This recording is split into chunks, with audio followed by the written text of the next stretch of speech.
Hello, welcome back to the Shizzy P YouTube channel. Today I am in our courtesy car, a Porsche Cayenne e-hybrid Platinum Edition.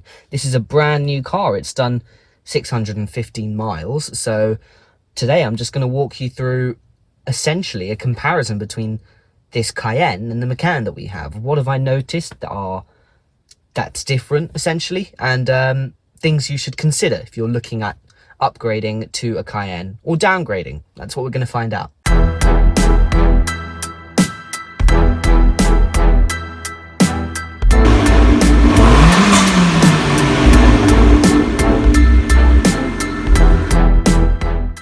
A few things that I have noticed.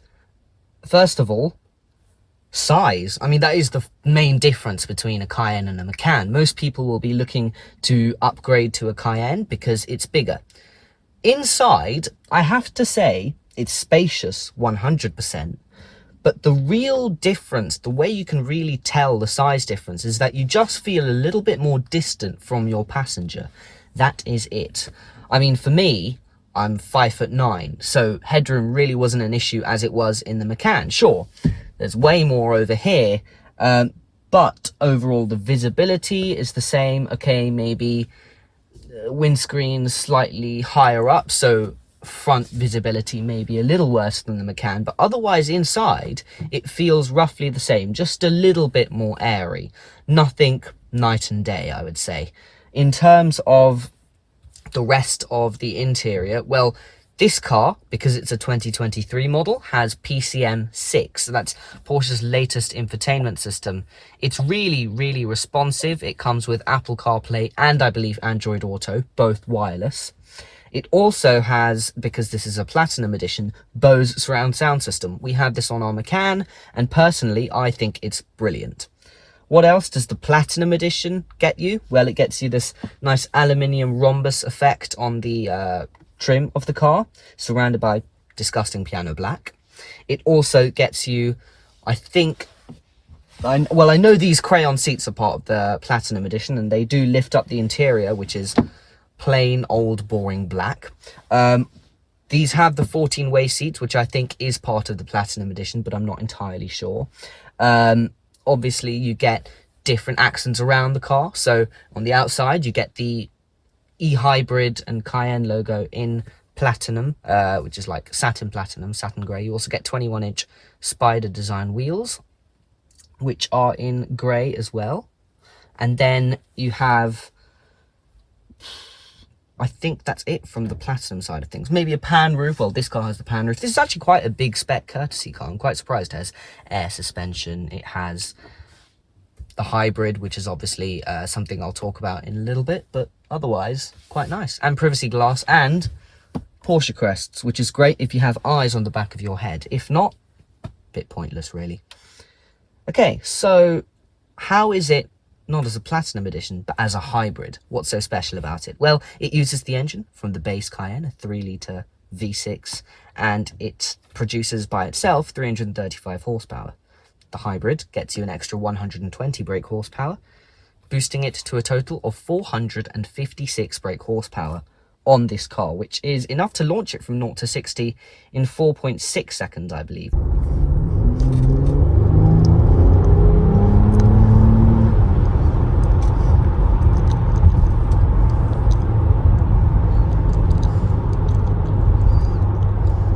Which is the same as the Macan, and quite frankly impressive for a car that weighs well over 2 tons. Yes, it's basically an elephant, this car, but, you know, still fantastic. What else do you need to know about it? Well, in comparison to our Macan, which is obviously, you know, my sort of benchmark here, this car does not have the double glazing option like we do have on our Macan. And it does make a difference. On motorway journeys, it's significantly louder in terms of wind noise. However, engine noise, obviously being a hybrid, is significantly reduced. If you are a petrol head, like myself, you will like that sort of hum of the engine noise in the background. And with the Macan S having the 2.9-litre Audi performance engine, you do get that gentle hum. Whereas with this, even when the V6 is engaged, it's a bit quiet, it's a bit muted.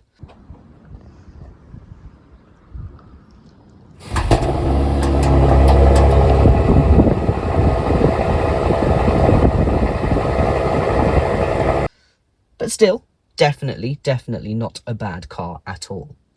Okay then, so I've gone through how the Platinum Edition stands out. I've gone through how the hybrid stands out. One more thing you might want to know about the hybrid is the electric only range is 30 miles on this pre-facelift car. Obviously, a few weeks ago, Porsche did release the facelifted version of the Cayenne, which means that everything I am saying now related to this car is essentially a complete waste of time if you're ordering a new Cayenne. So sorry for wasting however many minutes of your life so far, but if you're enjoying it, stick around. And if you are enjoying it, like the video. If you're not, still like the video. And if you want to see more content, please do subscribe. So yeah, we've gone through those two main aspects, but okay then, what would put you off getting one of these if you're moving from a Macan or if you're looking at a Macan as well? Well, you need to think about your priorities. If you are a family of 6-footers, then definitely the Cayenne is for you. The Macan does feel a little bit cramped in comparison, but otherwise it's still a good size, the Macan, but this is definitely better if you're a taller family. Another thing is, if you are more the kind of person who's into your tech, your gadgets, all of that, the Cayenne's the one for you. Quite simply, there's no getting away from the fact that the Macan is now 9 years old. It released in 2014, so it is showing its age in technology a bit. Whereas with the Cayenne, even in this pre-facelift car, you still get the latest infotainment system. You still get a central analog dial surrounded by 2 screens. You still get the fancy adaptive cruise control. You can in fact get the Porsche InnoDrive, which is the full self-driving technology. So this is definitely one for the tech nerds out there. If, however, you are a more drivers focused kind of person, the Macan, probably the one for you. It's smaller, and simply the laws of physics dictate that as a result of being smaller and lighter, it just handles better. Oh god, someone's just fired up their Ducati.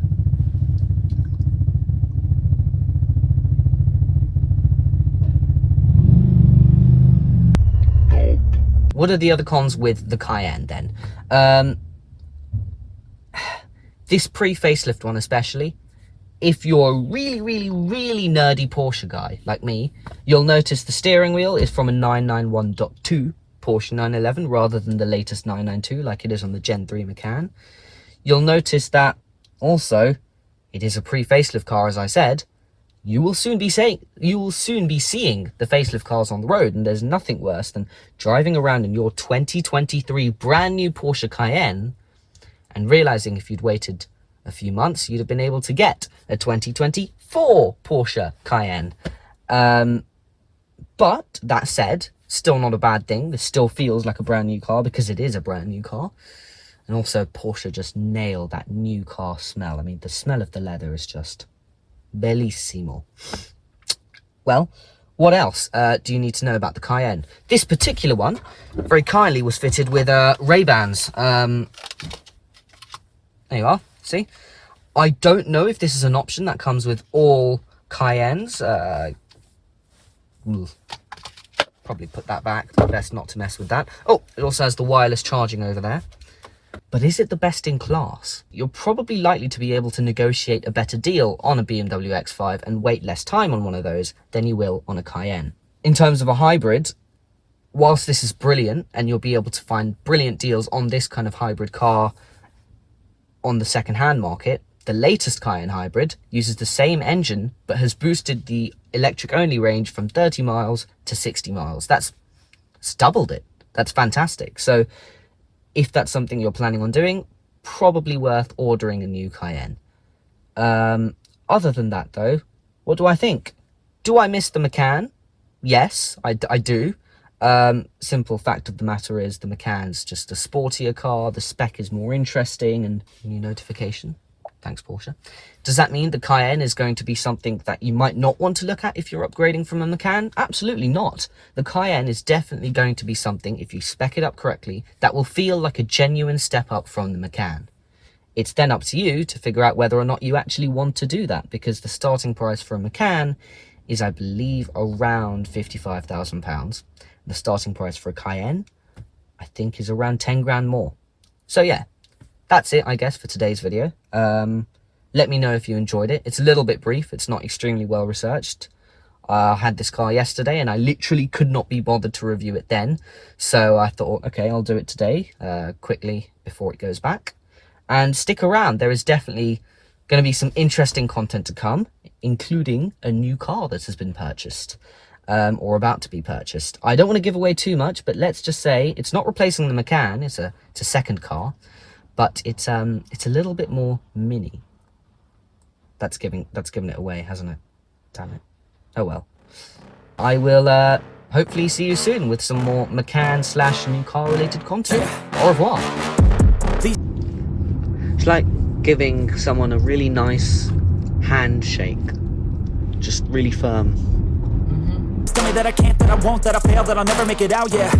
Please tell me all the bad, never good, fill my head full of every single doubt, yeah. Please say any negative thoughts, I'll pop off when I hear people say I cannot.